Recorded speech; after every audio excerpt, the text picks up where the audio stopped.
Alright, but we're going to start a video on potting water lilies.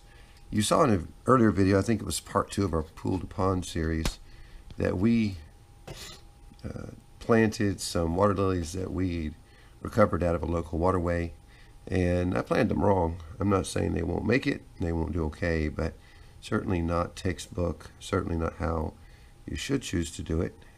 So let's go at it again. Now look, these are rhizomes or tubers that you see right here, and then on the end of this tuber you'll see some plant growth, some lilies, some roots, or excuse me, some lily pads and some roots.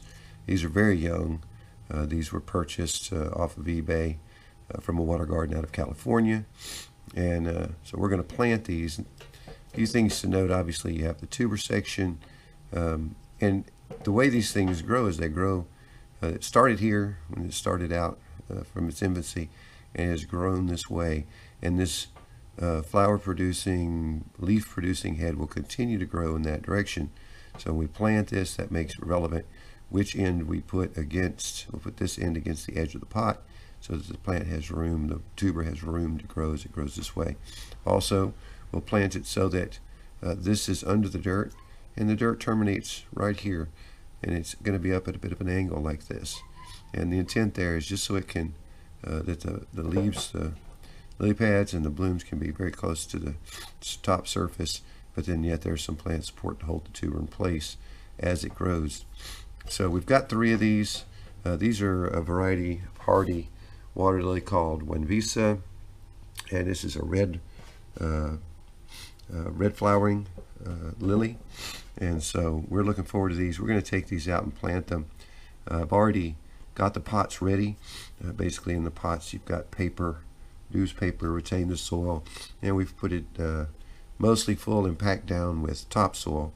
In this case we didn't take soil from the yard because it's soaking wet here, and it would have just been a muddy mess. So we got some topsoil. We didn't get potting soil, we got topsoil from a local DIY center, and we're using that topsoil in place of potting soil. Potting soil is just too light.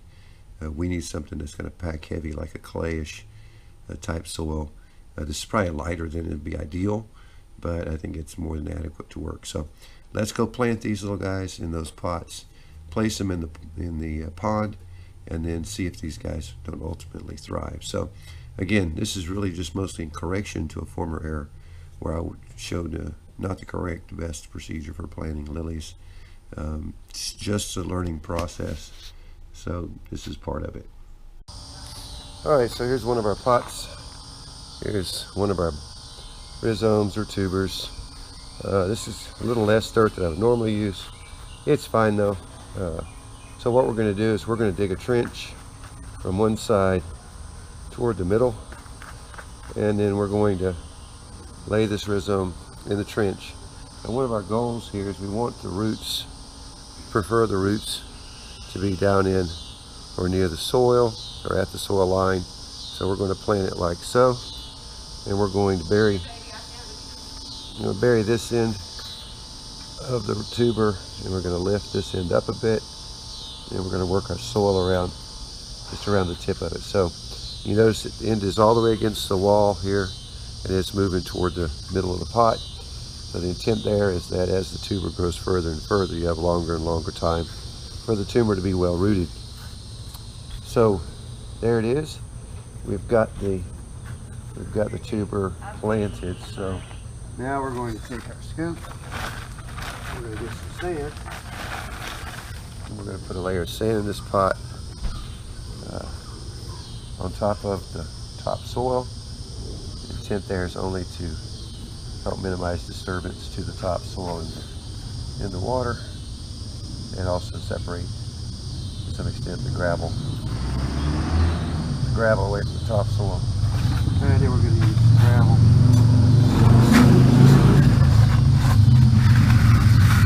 Apologize for all the background noise. Our neighborhood's pretty pride tonight. So we've got our gravel in. Again, the intent of the gravel is minimize disturbance to the sand, that's minimizing disturbance to the soil. So Once this is planted, finished planting here, we're going to saturate the pot with water. Now in this case, these are very small young lilies, so you just do barely see the plant life.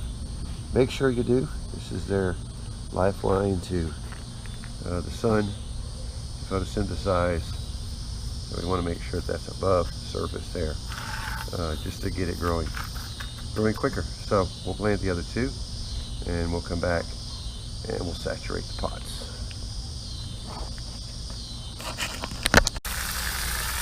Well, as before, now that we've planted our lilies, we soaked them well.